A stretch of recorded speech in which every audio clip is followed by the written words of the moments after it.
After 1974, the rules of retirement changed, and suddenly it forced E's and S's into the I quadrant with no financial education, and they started to put their money into these retirement plans. And suddenly, voila, a whole new industry was born called financial planners.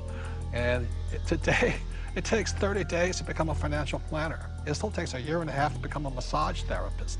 You know what I mean? What do you think of mutual funds? I think they're a great way to make money if you sell them to other people. Well, I think it's one of the worst places a person could put money. They really do. They make other people rich. You know, hidden fees, expense ratios, and you talk about the law of compound interest. Well, there's the law of compound expenses. Okay, so let me ask you this. If I say to you, invest for the long term, you know, I mean, for 30, 40 years, what do you think about that in a paper asset? You've lost control that quick.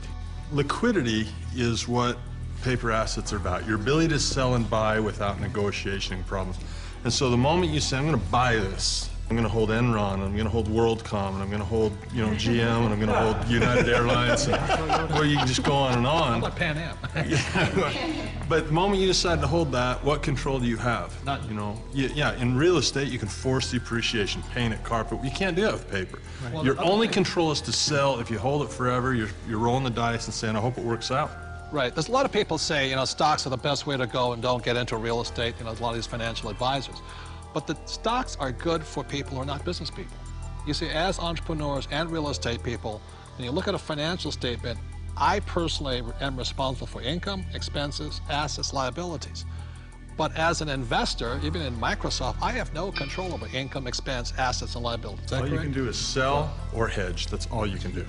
Well, that's right. And what makes it worse is that you take those paper assets that you don't have control over because you invest in the long term, and then you put them into our 401k, so you have even less control, because once they're in that 401k, you can't take them out. You really can't do anything with them. You're penalized for early withdrawal. You're penalized for pulling them out. And then, on top of that, you don't even get the one tax benefit you get with paper assets is capital gains. And you put it into a 401k, you've lost that benefit. On top of that, when you pull it out, there's 3 types of taxes: earned income, portfolio income, and capital gains or passive income. And savings and mutual funds, what are they taxed at? Well, when you pull them out, when it's going through a 401k, they're all taxed at that highest ordinary income rate. It's the worst thing you could possibly do if you plan to be rich. But if you plan to be poor, it's a pretty good plan. Robert, I've seen you take heat in the press by this, where you say they're risky. And I'll tell you where I think the risk is. When you sit down and they say, we're going to diversify you.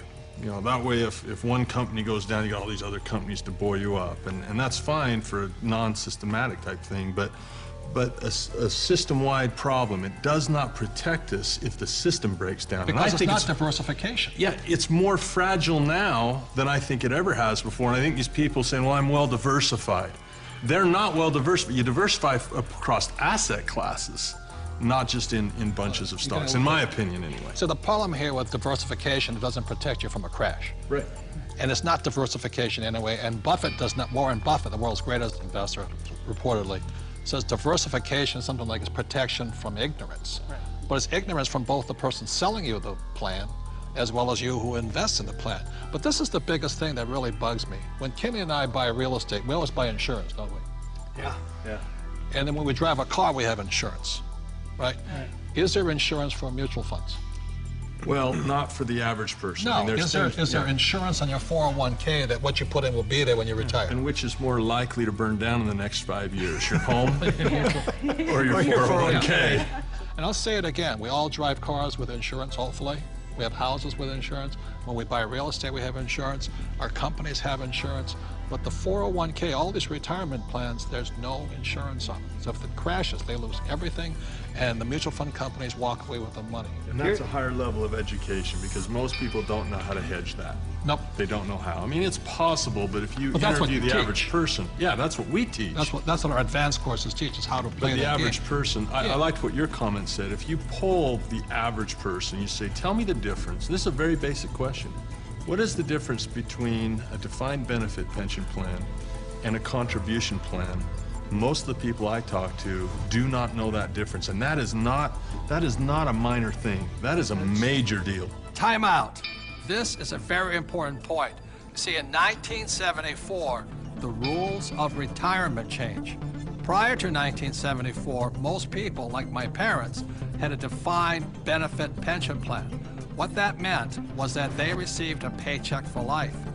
After 1974, the entire world started shifting onto a defined contribution pension plan. What you put in is all you get back. And that's why these defined contribution plans, so many people are terrified of running out of money in retirement, simply because with a defined contribution plan, you can lose everything in the market crash, or you can run out of money before you die.